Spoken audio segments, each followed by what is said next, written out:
Amém, Jesus, glória a Deus. Podeis assentar, meus irmãos. E aqui está o capítulo da fé, incentivador, motivador.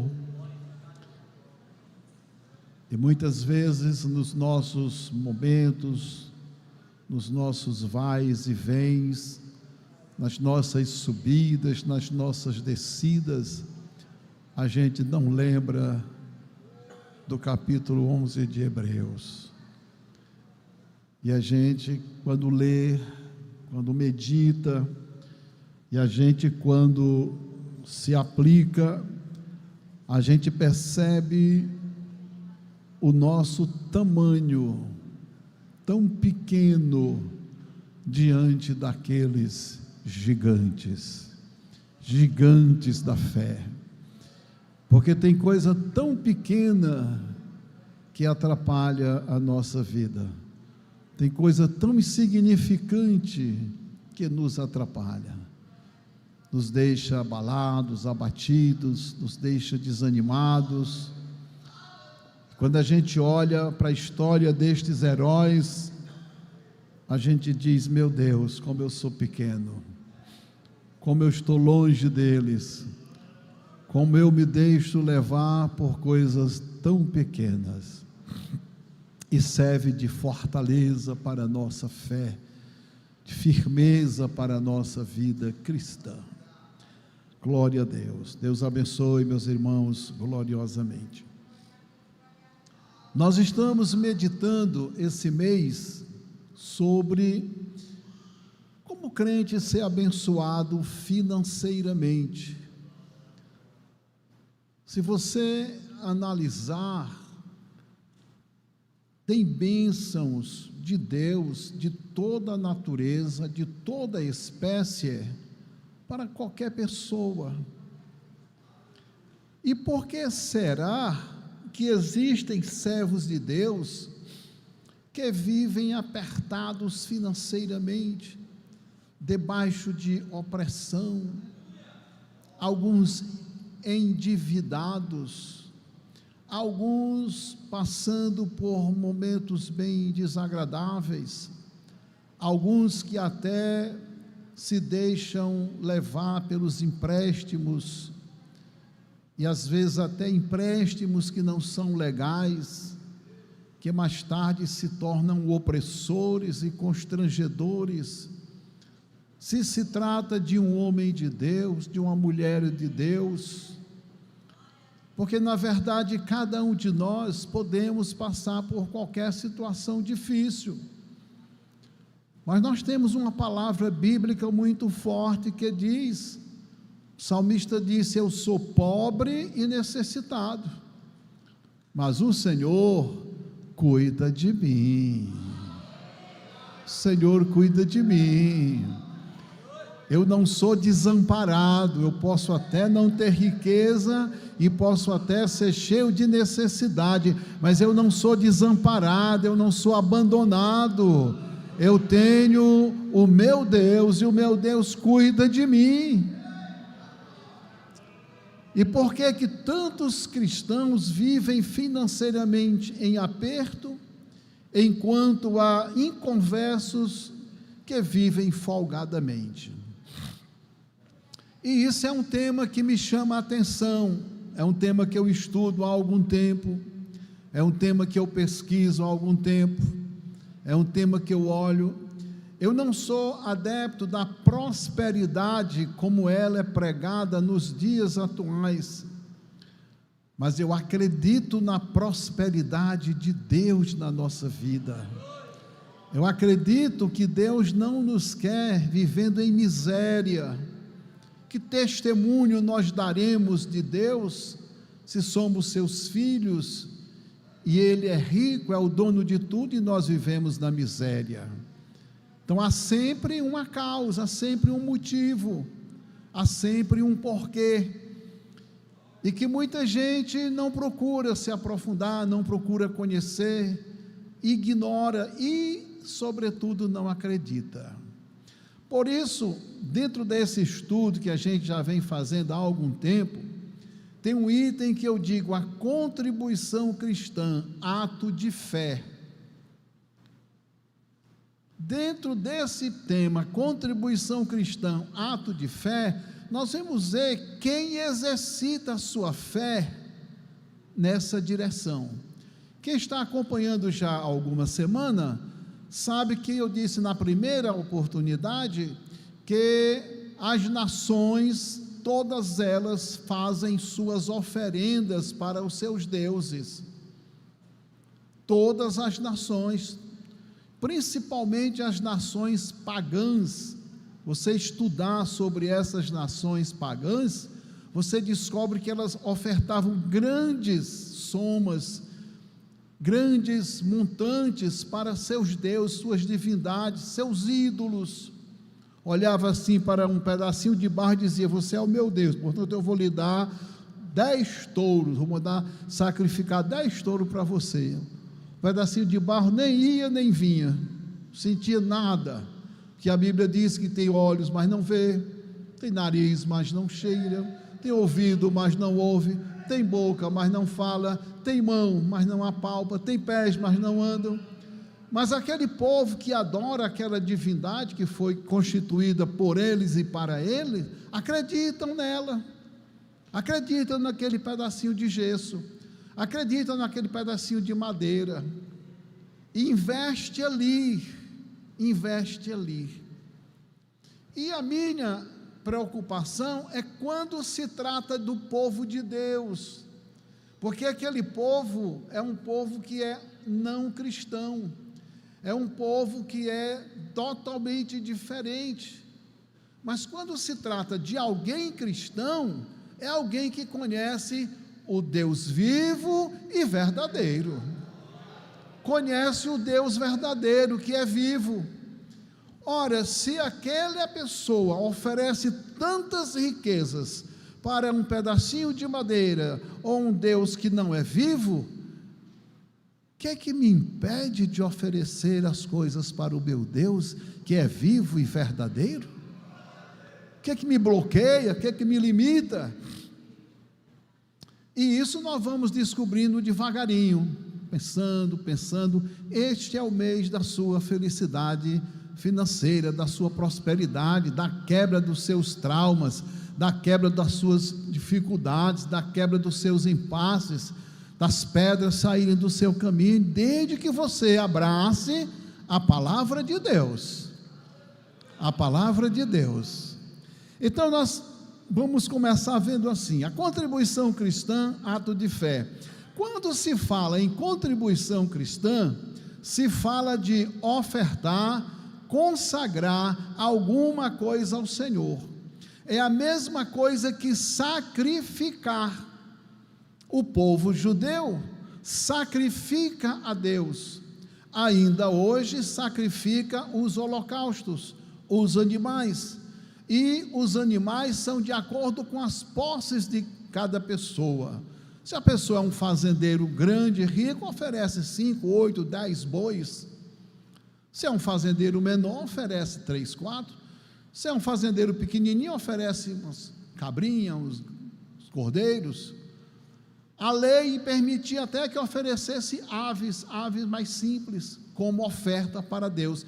O importante não era nem a quantidade, nem o volume, o importante é a atitude, é a intenção, porque tinham até pessoas que não podiam oferecer nem um casal de pombinha, e faziam um sacrifício enorme para adquirir, para poder oferecer, tentando assim agradar a Deus. Então a oferta, o ofertar, o contribuir, é também uma forma de agradar a Deus, sobretudo de agradecer, porque tudo que nós ofertamos ao Senhor, Ele já nos ofertou antes, Ele nos ofertou primeiro. Vamos meditando.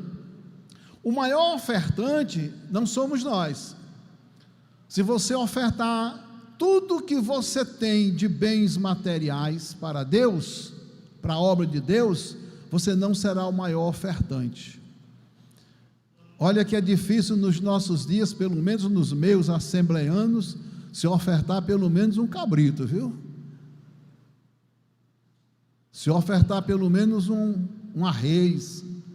Os fazendeiros, dificilmente eles oferecem para o trabalho de Deus um arrês. Conheci aqui no Ceará, uns 40 anos passados, aqui na região de Pacatuba, Antônio Diogo, lá tinha um cidadão que todo ano ele oferecia um garrote para uma festa que a igreja fazia. Cheguei a estar naquela festa algumas vezes, almoçando e jantando daquele garrote. E eu perguntei certa vez a ele: irmão, como é que o senhor faz para oferecer esse garrote? Ele disse: pastor, tem ano que eu tenho que oferecer 2, porque tem ano que no meu curral não entram só 10 novos garrotes, entram 20. E a minha é assim. E aquela doença chamada fitosa, lá em casa não existe isso. Lá em casa tem a proteção de Deus. Glória a Deus. Então, meus irmãos, o maior ofertante é Deus. O maior ofertante é Deus. Vamos imaginar a vida que nós temos. Quem foi que nos deu? Foi algum dinheiro? Foi algum bem material? A saúde que nós temos, quem nos ofertou? Tem gente que tem os tubos de dinheiro nas contas bancárias e morre prematuramente porque não tem saúde. Se Deus não der a saúde, se o Senhor não guardar a cidade, em vão vigia a sentinela. E se o Senhor não edificar a casa, em vão trabalham aqueles que a edificam. Isso é Bíblia Sagrada. Se nós cremos nesta palavra, esta palavra é uma palavra de fé para a nossa vida. Então o maior ofertante é Deus. Tudo que eu tenho, tudo que você tem, tudo que nós venhamos a ter, o que nós tivermos, oferta de Deus. Ah, pastor, mas eu trabalhei. Sim, mas quem te deu vida foi Deus. Sim, mas quem te deu saúde foi Deus. Sim, mas quem te deu inteligência foi Deus. Sim, mas quem te ajudou lá no teu curso universitário foi Deus. Sim, quem te abriu a porta do emprego foi Deus.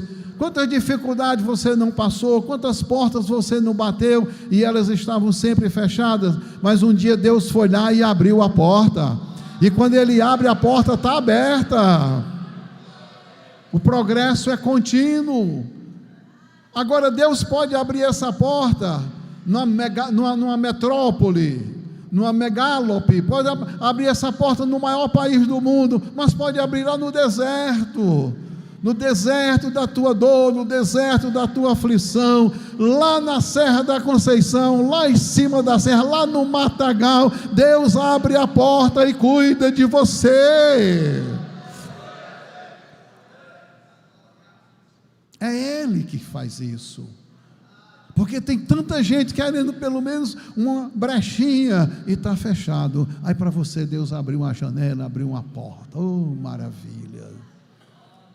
Jamais nos igualaremos a Deus em ofertar, em sacrificar. Jamais, por mais que nós ofertemos, nós nunca nos igualaremos a Deus.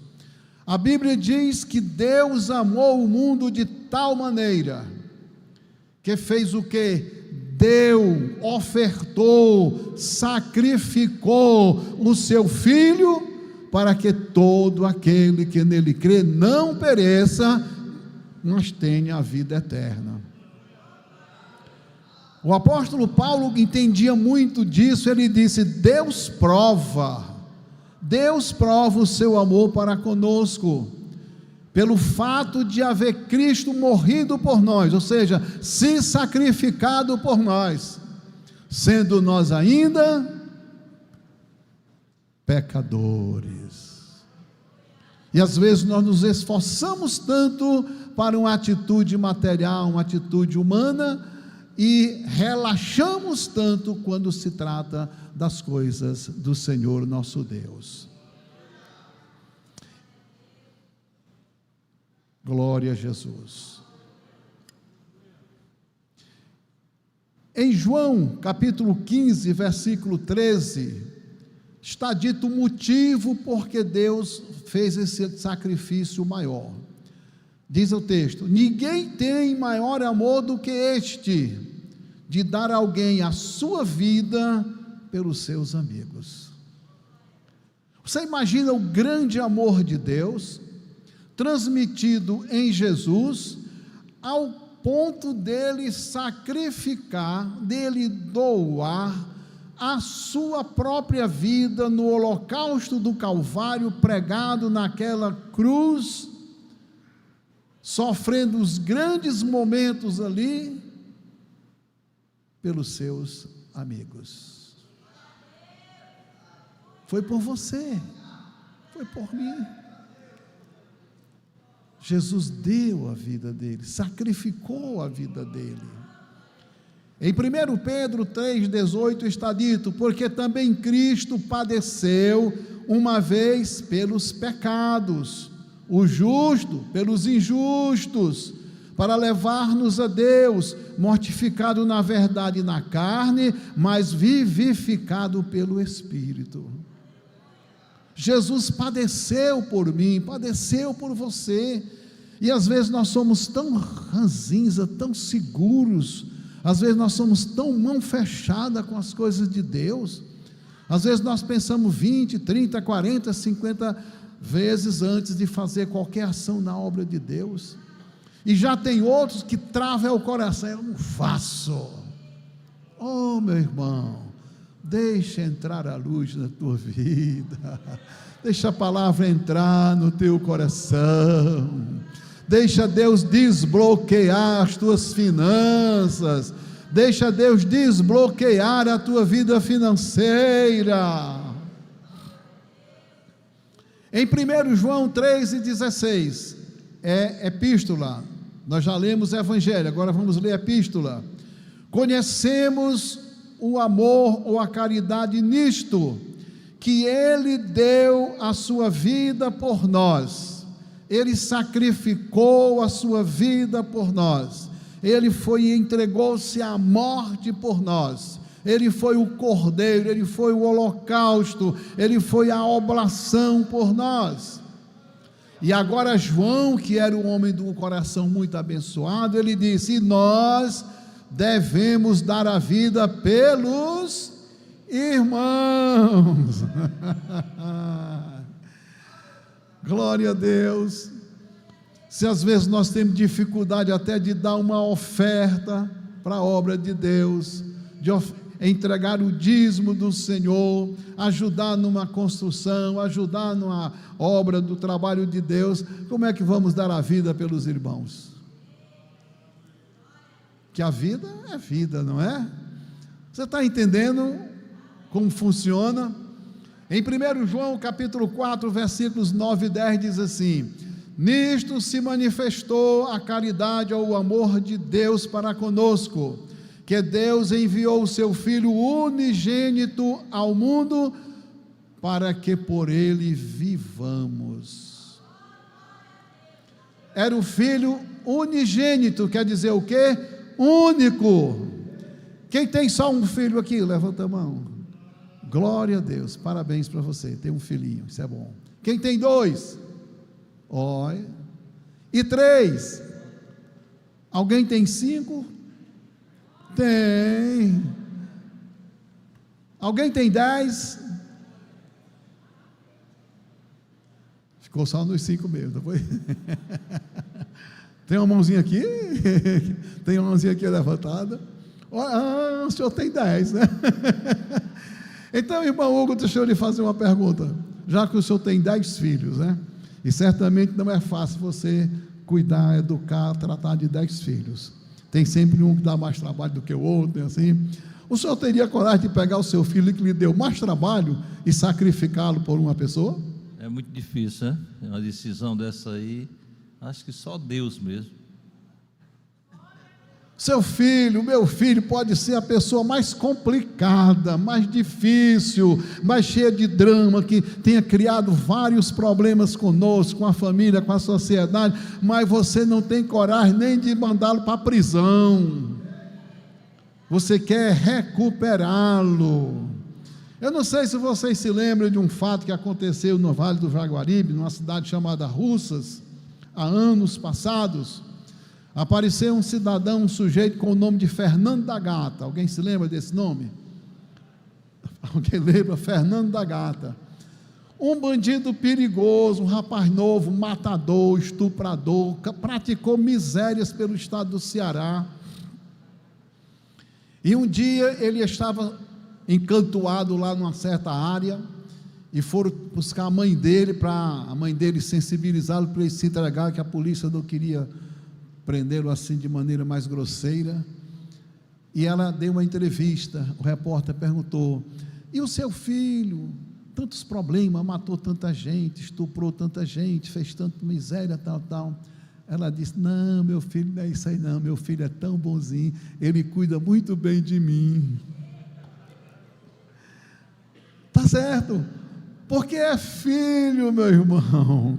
Agora a Bíblia diz que Deus tem um filho, seu filho unigênito, quer dizer único, e esse filho único ele deu, ele sacrificou por mim e por você, para nos abrir a mente, nos abrir o entendimento, nos abrir o coração, nos tirar da pobreza, nos tirar dessa mesquinhez, nos tirar desta sonegação de nossa vida. Se Cristo entregou a vida por mim, se Deus deu seu Filho para morrer no meu lugar, por que eu não posso ter a minha mão aberta para as coisas de Deus? Nisto está a caridade, não em que nós tenhamos amado a Deus, mas em que Ele nos amou, olha aí, e enviou o seu Filho para a propiciação pelos nossos pecados. Deixa eu perguntar uma coisa aqui para você: tem algum rapaz aqui noivo? Ninguém. Cadê os rapazes para se casar? Meu Deus, tanta moça bonita por aqui querendo casar, e os rapazes tudo com medo. Apareceu um? Cadê o noivo? Ah, está ali. Deus te abençoe, meu irmão, está no caminho certo, viu? Estou precisando de fazer casamento mesmo. Mas responda se você puder. Você quer bem a sua noiva, é claro. Isso é uma pergunta sem cabimento. Você vai casar com ela, é a sua amada, é a sua querida. E você tem um padrão de vida. Todos nós temos um padrão de vida, algum maior, um menor, um médio. Aí a sua noiva chega para você e diz assim: meu querido, eu sei que o nosso padrão de vida é mas no nosso casamento eu queria que você fizesse uma festa mais importante, vamos fazer uma festinha melhor para nossa família, seus pais, meus pais, nossos parentes.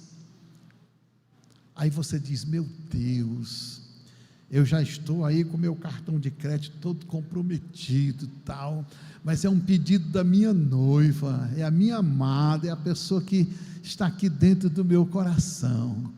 Você faz ou não faz a festinha para ela? Fala ou não faz, rapaz? Fala, homem. Sabe por quê? Porque você a ama e não quer que ela fique contrariada. Você pode até conversar com ela para minimizar alguma coisa e tal, mas você atende ao pedido dela porque é a sua amada. Deus só entregou Jesus por nós porque Ele nos ama. Então, quando eu entrego alguma coisa para a obra de Deus, eu estou falando isso aqui, eu dou porque eu amo a obra de Deus, eu amo ver o trabalho do Senhor organizado, eu amo ver a casa do Senhor organizada, eu amo ver os bancos da igreja sem esse chaboque arrancado, eu amo ver a igreja com o ar-condicionado funcionando, eu amo ver tudo aqui arrumadinho na casa do Senhor. É por isso que, por amar, que eu faço o que eu posso. Se não amar a obra de Deus, irmão, gasta tudo até com besteira, gasta com besteira, vai para o shopping, vai caminhar, vai passear, vai olhar as vitrines, volta do shopping devendo a Deus e o mundo, mas não ajuda nada na obra, porque ama mais a sua vaidade, ama mais os seus desejos, ama mais os seus quereres do que a obra do Senhor nosso Deus. E sabe de uma coisa, meu irmão, o shopping passa, as vaidades passam, os desejos lá passam, mas quem faz a vontade do Senhor não passa, permanece para sempre, diz a palavra do Senhor. Antes que o Senhor nos peça alguma coisa, Ele nos dá o grande exemplo, Ele nos oferece. Vejamos alguns exemplos de oferta, de sacrifício, de fé. Em Gênesis capítulo 22, versículos 1 a 2, nós encontramos uma ação de fé muito forte, muito grande. Nós lemos no texto que o filho de Abraão, o Isaque, foi considerado seu unigênito, lembra? O texto não considerou Ismael, considerou só Isaque, unigênito. E esse filho unigênito, quando ele tinha entre 13 e 14 anos, o Senhor Deus disse: Abraão, eu quero o teu filho. Deus não disse: o filho que eu te dei, Ele disse: eu quero o teu filho, para bater aqui, para doer em Abraão. Sim, Senhor, como é que é? Eu quero que você vá a um monte que eu vou te ordenar, e lá você oferece, faz um sacrifício vivo dele para mim.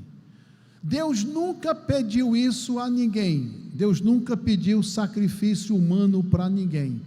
As nações vizinhas faziam isso, os vizinhos de Abraão ofereciam seus filhos para agradar os seus ídolos, os seus deuses. Abraão nunca fez, o povo de Deus nunca fez. E isso trouxe certamente uma preocupação a Abraão. Diz o poeta que de abatido, Abraão se torna forte, pois ele acreditou, e diz na carta aos Hebreus, que até dos mortos Deus ressuscitaria seu filho. Ele imaginou seu filho sobre o altar, ardendo, se queimando, se consumindo, e depois se transformando em cinza. E ele imaginou que aquelas cinzas se reagrupariam e se transformaria no seu filho novamente. Mas ele não disse não para Deus. E quantas vezes eu digo não para Deus? E quantas vezes você diz não para Deus? E quantas vezes nós dizemos não para Deus? E quantas vezes nós somos egoístas e dizemos não para o Senhor nas pequenas, nas simples coisas da vida. E vocês conhecem a história? Ele subiu o monte, ele não disse para a esposa o que ia fazer, levou os servos para ajudar, mas não disse aos servos o que ia fazer. Olha aí a conveniência, pessoas que não sabem guardar conveniência. Você diz um A, ela sai dizendo A, B, C, D. Você diz uma palavrazinha com 3 ou 4 linhas, ela diz um livro por aí, toca fogo. E quando o próprio menino perguntou pelo sacrifício, ele disse: meu filho, Deus proverá. Para os servos que ficaram ao pé do monte, Abraão disse: ficai aqui, que eu vou subir, vou adorar com o menino, e havendo adorado, nós voltaremos. Aleluia! O coração dele estava ardendo de fé, irmão, de confiança. Deus me fez uma promessa lá no passado. Deus disse que no meu descendente seriam abençoadas todas as famílias da terra, e agora Deus me pede o meu descendente. Ele é o meu Deus, é o meu dono, é o dono do meu descendente. Eu acreditarei até a última hora que até das cinzas Ele restaurará o meu filho. Oferta de fé, meus irmãos, oferta firme. Eu vejo duas ofertas de fé de duas viúvas. A primeira é a viúva de Sarepta, que só tinha um pouquinho de azeite na botija e um pouquinho de farinha na panela, só dava um pequeno bolo. Ela ia comer com o filho, ela não tinha fé. Ela disse: vamos comer e vamos morrer. Porém estava na casa dela quem? Quem estava na casa dela, quem era? Era um homem que tinha fé. Era um homem que disse: Deus, fecha os céus e não manda chuva. E a Bíblia diz que por 3 anos e 6 meses não houve chuva, senão conforme a palavra de Elias. E a fé daquele homem irradiou o coração daquela mulher, que só tinha um bocado para comer com o filho e depois morrer. Ela não tinha nada que esconder, não tinha nada, porque tem gente que quanto mais tem, mais esconde. Tem gente que esconde do marido, esconde da esposa, esconde dos filhos, esconde de todo mundo, só não consegue esconder de Deus, porque de Deus ninguém se esconde. A fé do profeta irradiou o coração daquela mulher.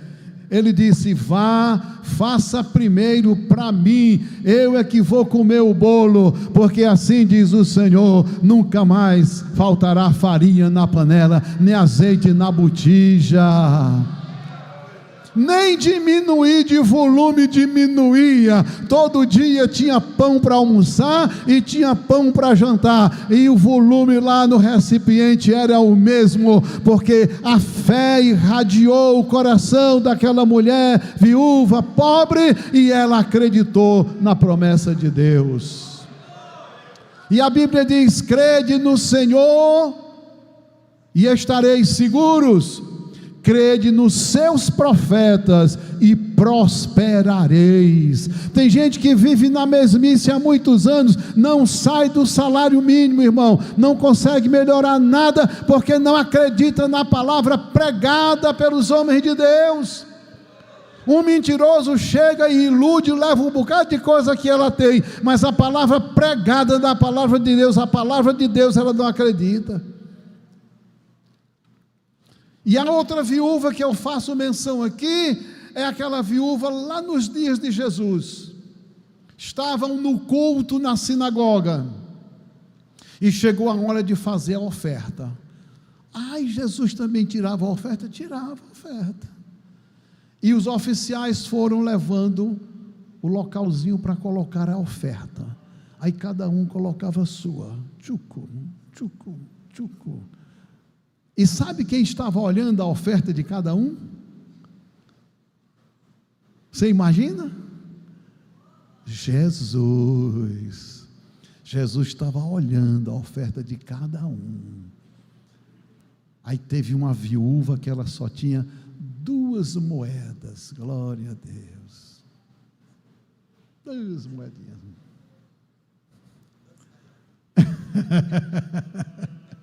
Aí o cidadão passou aquela, fazendo a mãozinha.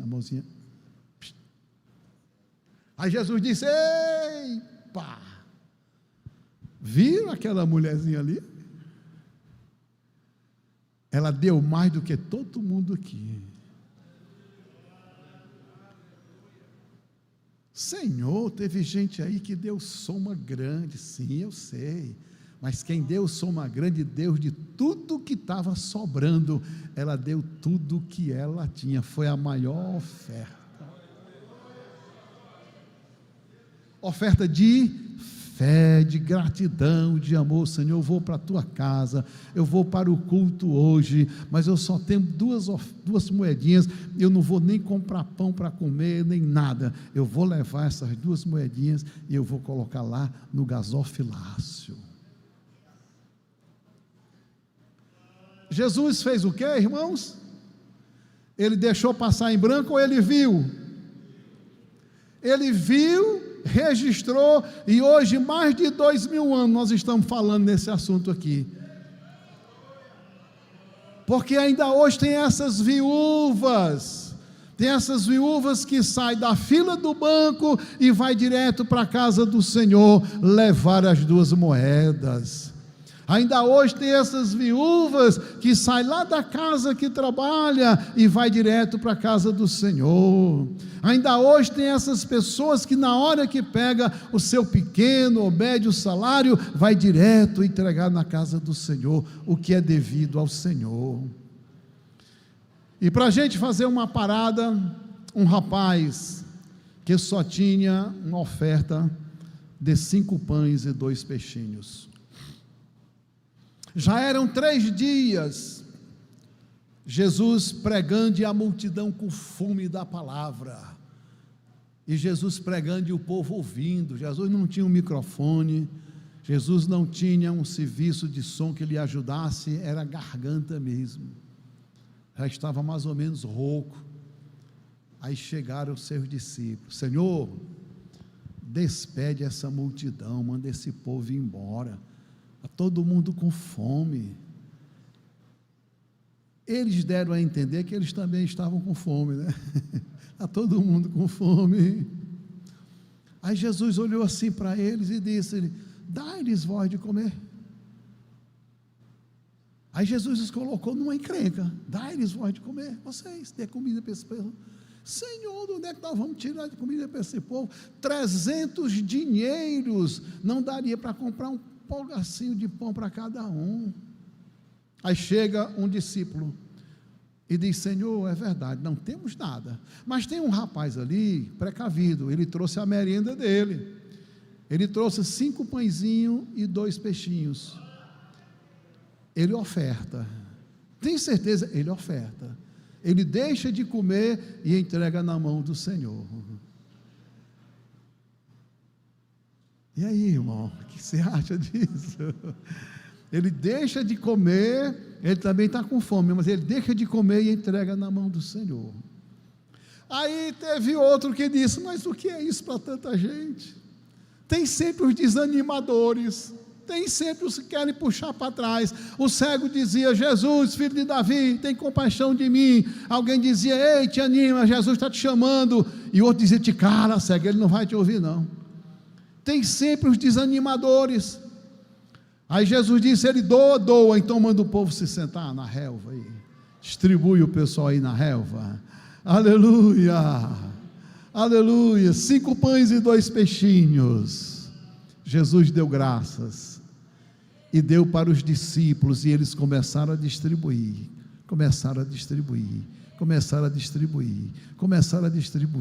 e o povo começou a comer, e gente normalmente já come.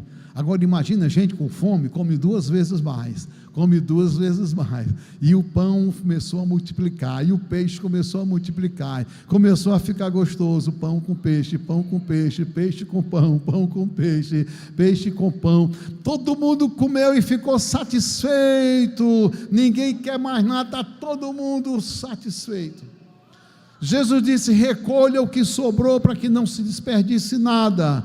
Sobrou o que? Sobraram 12 cestos cheios de pão e de peixe. Tinha mais pão e peixe no final do que no início. Aleluia!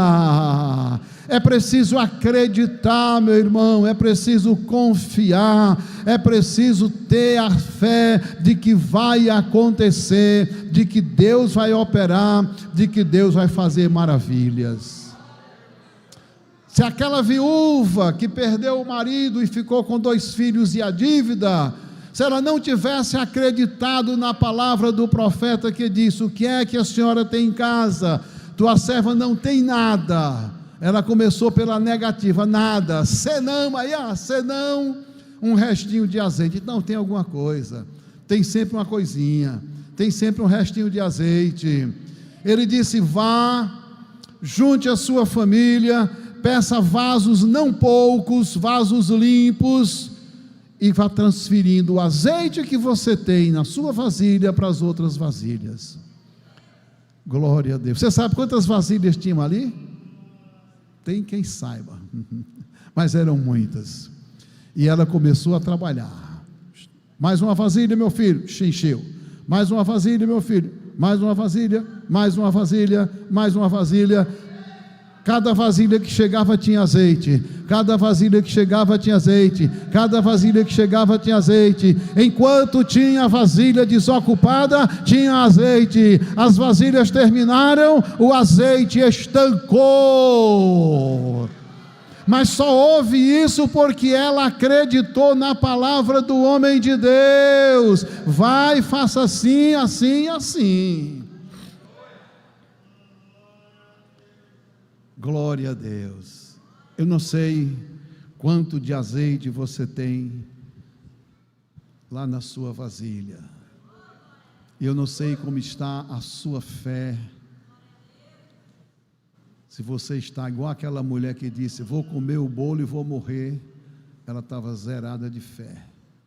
Ou se você está como aquela mulher que só tinha 2 moedas e disse: é isso aqui, aqui é onde está o segredo da minha vitória.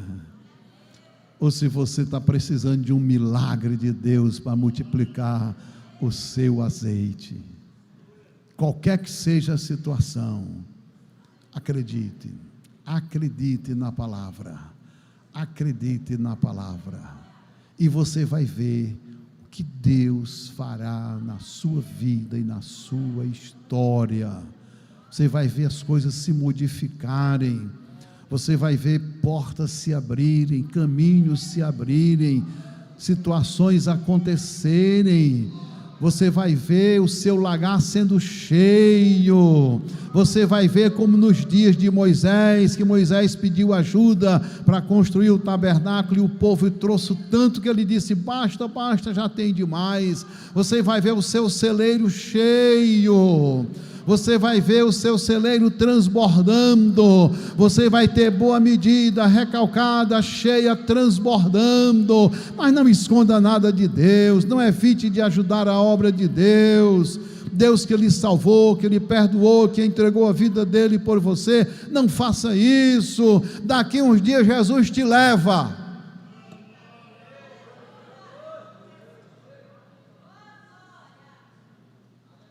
Um homem avarento, escondia as coisas de todo mundo, fez mais roçado, plantou mais, colheu mais, encheu mais celeiros. Aí disse: alma minha, come e bebe, que eu tenho muito, tem muita fartura, te deita aí, vai comer. Naquele instante o Senhor disse: louco! Foi chamado de louco. Hoje pedirão a tua alma, e o que tens para quem será? Quanto você puder, ajude a obra do Senhor. Quanto você puder, seja dedicado a Deus. Quanto você puder, você vai ter abundância, você verá a multiplicação constante das bênçãos de Deus. Quem acredita, diga glória a Deus. Não sei se vocês já ouviram essa minha palavra. Houve um tempo na minha vida que eu só possuía uma camisa de Volta ao Mundo. Alguém aqui conheceu o tecido Volta ao Mundo? Pouca gente, viu? E a bichinha ainda era rasgada, eu tinha que meter por dentro das calças, né? Eu queria tanto comprar outra camisa, né? Aquele tempo eu já olhava assim para minha esposa, ela nova, muito bonita, muito faceira, e eu só com a camisa. Me chamavam canário de uma muda só, viu? Canário de uma muda só. Aí um dia, uma pessoa disse assim: mas tu quer ganhar um dinheirinho? Eu digo: eu quero, vamos ali comigo. Aí me levaram para uma construção, e o serviço que tinha era cavar o buraco da fossa. Aí o rapaz disse: está aqui, eu vou marcar o chão, e você cava, eu lhe dou tanto para você cavar esse buraco. Eu digo: sim, senhor. Aí peguei a pá, peguei a chibanca, e haja cavar esse buraco no chãozinho duro. Fui descendo de buraco abaixo. Como eu não tinha experiência, o buraco ficou todo enviesado, todo zambeta, né? Largo em cima, estreito embaixo, largo do outro lado, estreito do outro lado, e eu cavando o buraco. Eu queria comprar a minha camisa, aí estou cavando o buraco, estou lá embaixo já, o buraco todo longeado. Aí o Senhor falou meu coração e disse: você vai comprar a sua camisa, viu? Mas primeiro você passa lá na igreja para deixar o dízimo. No meu coração, eu digo: fala-me, Deus, eu aqui morrendo de suar, trabalhando para comprar a minha camisa, e se não der, se o que sobrar não der para comprar a camisa. E o cidadão começou a perceber que eu estava ficando mole, né? Ficando mole, buraco fundo, já não jogava mais o material para cima, já caía tudo na minha cabeça. Ele chegou e disse assim: meu filho, tá bom, viu? Pode deixar, eu vou lhe pagar, você fez um bom trabalho, achei que eu mando ajeitar o restante. Aí botou uma escadinha para eu subir e disse: aqui o seu dinheiro. Eu digo: maravilha. Aí à noite eu passei na secretaria da igreja todo. Quero dar o dízimo do Senhor. Ele olhou para mim: e tu trabalha? Não se preocupe, não, está aqui o dízimo do Senhor. E no dia seguinte eu fui comprar minha camisa, né? Minha camisa. Não sei se foi a camisa que conquistou a patroa, mas a camisa nova daquele dia eu vesti. Eu sei que muitos, ou a maioria de vocês, tiveram facilidade, dificuldade, mas talvez não tenham tido essa dificuldade que eu tive. E eu dou graças a Deus porque eu passei por essa dificuldade. Eu aprendi muito, principalmente a humildade, porque o adolescente é sempre rebelde, é sempre todo importante, é sempre ele e mais ninguém, né? E quando Deus lhe quer para um projeto, Deus lhe quer bem molinho, bem mansinho, bem quietinho, sem nenhuma exaltação. Deus lhe quer manso. E Ele até permite que você cave buraco à vontade, até que o barro caia na sua cabeça, para você aprender a depois fazer a vontade dEle. Glória a Deus. Depois o Senhor começou a me abençoar, e hoje eu tenho mais de 2 camisas para vestir, graças a Deus. Graças a Deus. Eu quero mostrar para os irmãos como será a nossa cruzada dia 29. Pode apagar aqui essas luzes, botar no telão, irmão, por favor? Cruzada Cristo, a única esperança. Eu não estou conseguindo ler o local, ficar de costas, agora dá. Vai ser na Rua B, com a Avenida Teodoro de Castro, no bairro de Marechal Rondon, na Jurema. Se alguém quiser, pode fotografar isso aí.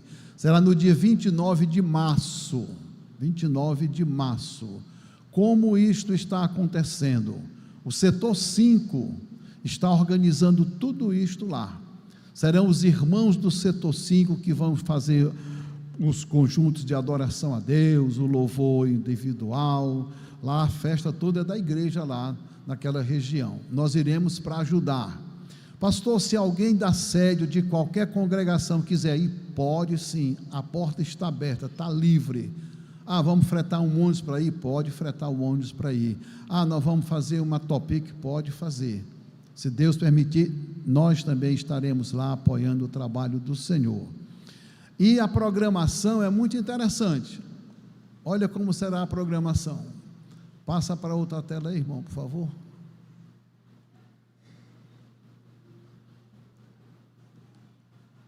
A programação vai ser assim: pela manhã, nós teremos uma ação social, e essa ação social, me parece que será na nossa igreja, no nosso templo, lá do Marechal Rondon. Uma ação social. Quem está organizando isso é a irmã Daniele. Lá vai ter uma série de serviços que serão oferecidos para a comunidade. Se houver mudança de local, a gente avisa. Na parte da tarde haverá um chá de mulheres, que também está sendo organizado pela irmã Daniele. Daniele é a esposa do pastor Messinho. Vai ter as equipes evangelizando, as equipes fazendo distribuição de literatura, mas as mulheres estarão reunidas lá no templo para um chá de mulheres com a irmã Daniele. E à noite, às 18h30, a cruzada, Cristo, a única esperança. Então, quem quiser ir, quem desejar ir, quem puder ir, saiu uma conversa por aí que ninguém podia ir, isso é conversa do diabo, foi o diabo que inventou. É bom a gente tudinho que é para o diabo ficar envergonhado. As irmãs organizam um ônibus para levar, os irmãos organizam outro ônibus também, porque tem gente que não ajuda em nada, só quer atrapalhar com conversa, com história. Então, quem puder ir, vamos nos organizar para a gente ir, em nome de Jesus. Amém. Vamos concluir. Os irmãos se lembram da igreja primitiva? Na igreja primitiva também havia oferta de fé.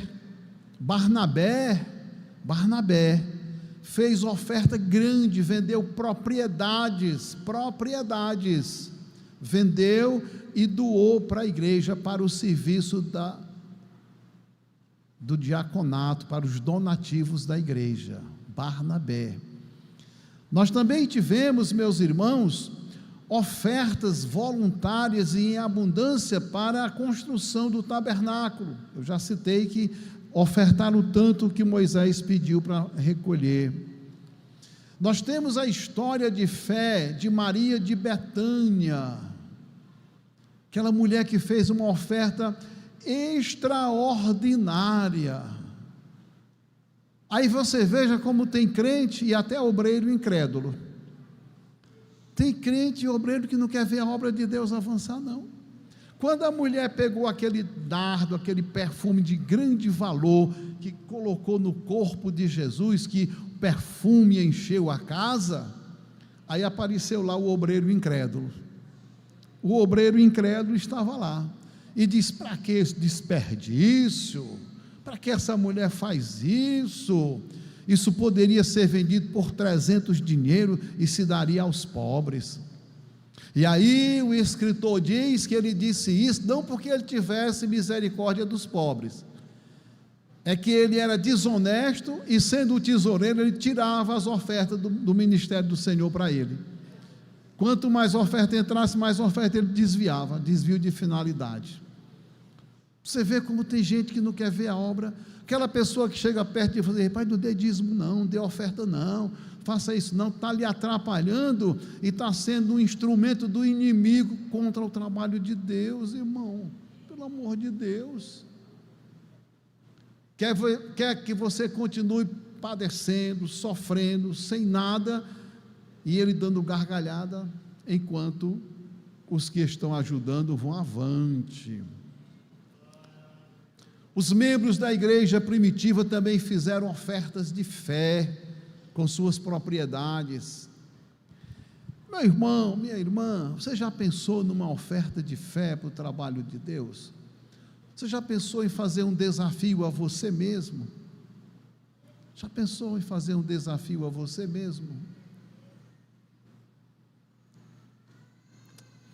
Quem conheceu aqui esse local que nós estamos há 30 anos passados?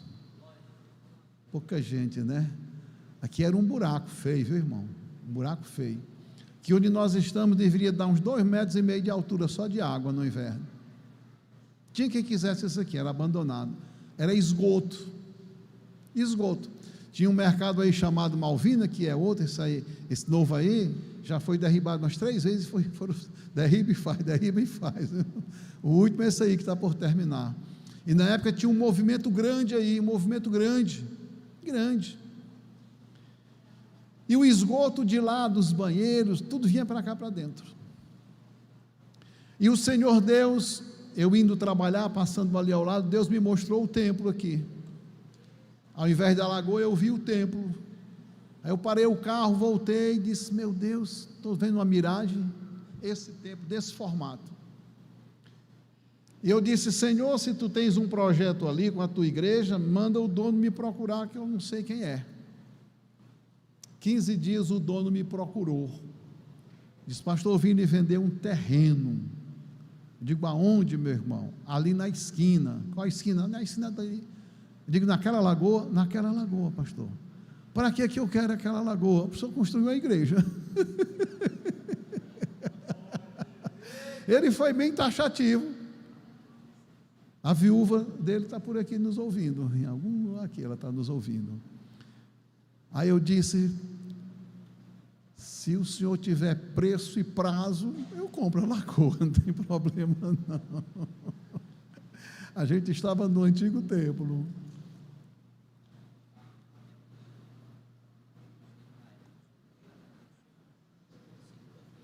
Pronto, na segunda-feira ele foi lá conversar comigo. Aí eu me lembrei que quando a gente estava ali no nosso antigo templo, eu quis comprar um terreno que tinha por trás. O terreno era 2.500 cruzados naquela época, acho que era cruzado. E o rapaz me vendia para eu dar a metade e a metade com 30 dias. Eu tinha 500 cruzados meu, aí eu reuni os irmãos e disse: irmão, bora comprar. Ali são 2 lotes, dá para a gente fazer um templo bonzinho. Eu dou R$500 de oferta. Quem é que ajuda aqui para a gente fazer pelo menos a metade? Aí levantou-se um irmão. Está aqui hoje não. Que acolá eu dou uma cutucada nele.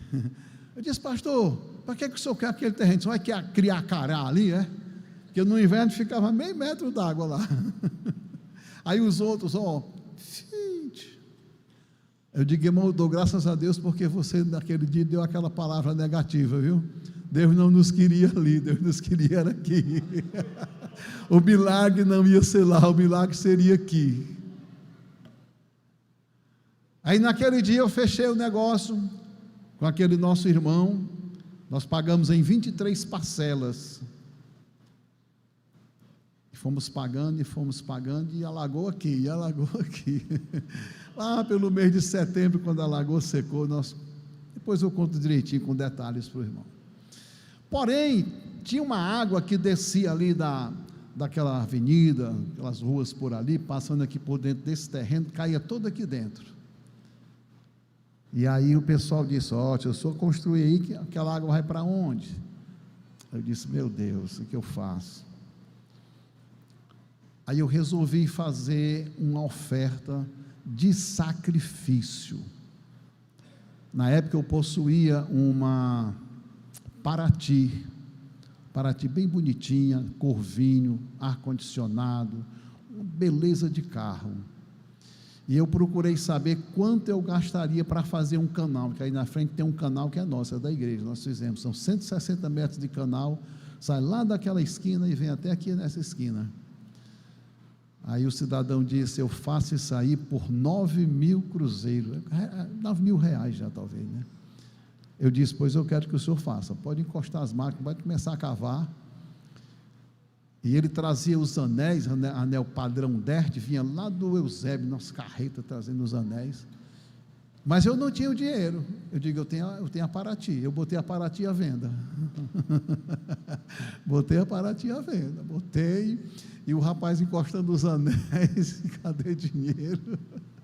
Daí um dia eu estou ali no mercado fazendo nosso comprinha, quando chegou um cidadão e disse: essa paradinha do senhor, o senhor que está vendendo, estou, quanto é que custa? 9.000, é minha, viu? Bora receber o dinheiro. Aí foi comigo lá para o banco, lá transferiu, eu disse: pronto. Aí eu fiquei animado, cheguei: meu amigo, termina quando o canal? Eu preciso do canal, bora fazer o canal.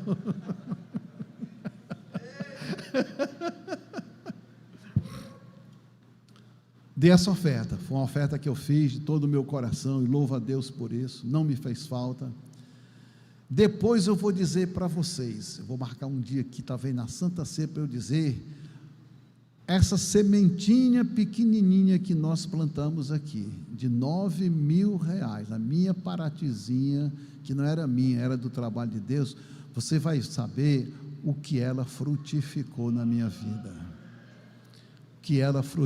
ainda hoje tem conversa, viu, irmão Hugo? Tem gente que diz que eu só transferi as carretas, elas agora estão trabalhando nos Estados Unidos.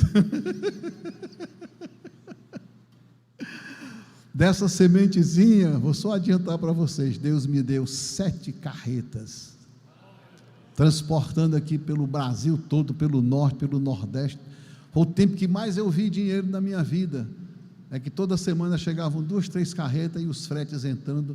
Nesse tempo eu comecei a construir 16 templos para a igreja ao mesmo tempo. 16 obras ao mesmo tempo. Estão por aí, tudo espalhados por aí. Uma sementezinha desse tamanho. Uma paratezinha, viu, irmão? Uma paratezinha. O Senhor fez essa semente crescer e prosperar. Ei, eu sou uma testemunha viva de que Deus abençoa. Da minha camisinha velhinha rasgada de volta ao mundo, Deus abençoa gloriosamente. Eu tentei guardar a camisa, mas não deu certo, que o volta ao mundo é um tecido que com o tempo ele se desfaz. Aí não pude. Eu tinha aqui para mostrar para você, está aqui. Tudo começou com essa camisa aqui, viu? Tudo começou com essa camisa aqui. Glória a Deus. Não tenha medo não, meu irmão. Não tenha medo de investir na obra de Deus. Não tenha medo. Não tenha medo. Tanto é que eu não peço nada para mim. Só peço oração. Mas se você quiser me dar alguma coisa, eu recebo com muito amor e muito carinho. Mas não peço para mim, porque o que eu posso fazer é orar por você. Mas eu peço para a obra de Deus, porque Deus lhe abençoa.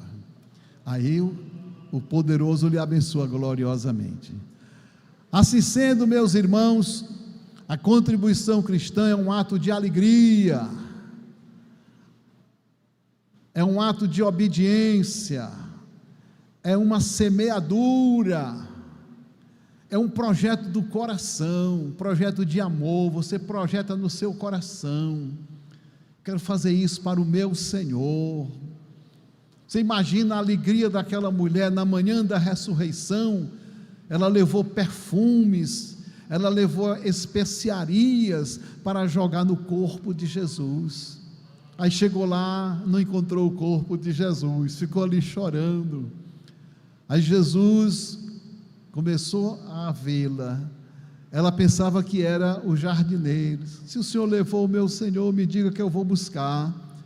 Aí Jesus disse: Maria. Aí Jesus falou em aramaico com ela, e falou na mesma entonação de voz que ele falava antes. Ela percebeu: essa voz eu conheço, eu sei de quem se trata, é do meu Senhor, não é jardineiro coisa nenhuma, é ele. Partiu para abraçá-lo. Você imagina o amor dela pela obra de Deus. É tão bom o crente ter amor com a obra de Deus, ter zelo com as coisas do Senhor. Meus irmãos, nós queremos o melhor para nós, para a nossa casa, para a nossa família. Imagine para a obra de Deus. É o melhor que nós pudermos. É projeto do nosso coração. É um ato de alegria. É um prazer. É um ato de primeiro se doar ao Senhor. E meter a mão no bolso aqui para pegar esse papel velho que a gente usa aí para fazer despesa e tal, para doar para a obra de Deus. Só faz se primeiro se entregar. Não, primeiro eu sou teu, Jesus, primeiro eu sou teu, pronto, eu sou teu. Agora, se eu sou teu, tudo que é em mim é teu também, te pertence, é o senhorio dele na nossa vida. Bendize a minha alma ao Senhor, e tudo que há em mim, tudo que me compõe, bendiga o teu santo nome. Se está na minha vida, é para o louvor do meu Senhor, para a alegria do meu Senhor. Se eu tenho saúde, é para a alegria dele. Se eu posso trabalhar, é para a alegria dele. Eu estou com quase 70 anos, trabalho todo dia 3 expedientes, na obra dele, é para ele, é para a glória dele, é para o reino dele. É com amor e dedicação que a gente faz essa obra. É um ato de espontaneidade. Você se sente incomodado no dia que não pode fazer uma obra no trabalho de Deus. Se sente incomodado, você fica aflito: por que eu não fiz isso hoje? Nada fiz hoje para o Senhor. Eu vou pelo menos varrer aqui um pátio, eu vou arrancar um capim, eu vou lavar um banheiro, eu vou cuidar do que está por ali. É um ato de amor. Eu arrumar banco na igreja, é um ato de amor, deixar os bancos todos alinhados para os santos de Deus se sentarem. É um ato de amor limpar os pátios para os santos de Deus pisarem. É um ato de amor limpar e perfumar os banheiros para os santos de Deus utilizarem. É um ato de amor. Espanar os bancos, tirar as poeiras, para evitar que a roupa dos santos de Deus seja empoeirada. Ato de amor. Não está fazendo para nós não, está fazendo para Deus. É para Ele, aleluia. É uma ação do que temos e não do que não temos. Você conhece aquela expressão que diz: cada um dá o que tem? Isso é um adágio verdadeiro. Cada um dá o que tem. Se você tiver amor, você dá amor. Se você tiver simpatia, você dá simpatia. Se você tiver alegria, você dá alegria. Mas se você tiver raiva, você dá raiva. Se você tiver zanga, você dá zanga. Vive zangado, só fala por cima do lombo. Tem gente que passa o dia, os estudos, parece assim, os leões lá na floresta, que vivem aflitos uns com os outros. Mas se você tem paz, você distribui paz. Então, quando a gente tem essas coisas boas na vida da gente, a gente entrega para os irmãos e para o Senhor Jesus. É uma ação de gratidão por tudo que Ele já nos tem feito. Na próxima semana, se Deus permitir, nós veremos que a contribuição, a oferta do cristão, o ofertório do cristão, é um ato que reconhece o senhorio de Deus na vida. O que é o senhorio? É a mandatariedade. Deus manda no que tenho. Tudo é dele. Tudo é dele. Eu sou apenas mordomo, você é apenas mordomo. Tudo é dele. Pense nisso, meus irmãos. Divulgue isso. Ajude irmãos e irmãs que às vezes ficam emperrados, encrencados, ficam presos, ficam ali amarrados. Deveria acontecer uma coisa desse tamanho, aconteceu só desse tamanho. Quando vai olhar, é o saco furado que eu falei na sexta-feira passada. Saco furado. Saco furado você bota por cima e ele sai lá embaixo, vai embora. É assim o saco furado. Aí você vai lá e fecha o saco com a bênção de Deus, aí enche. E a Bíblia diz em Lucas 6:38, só para a gente concluir: dar e dar-se-vos-á, ou ser-vos-á dado. Bora fazer aqui essa ilustração.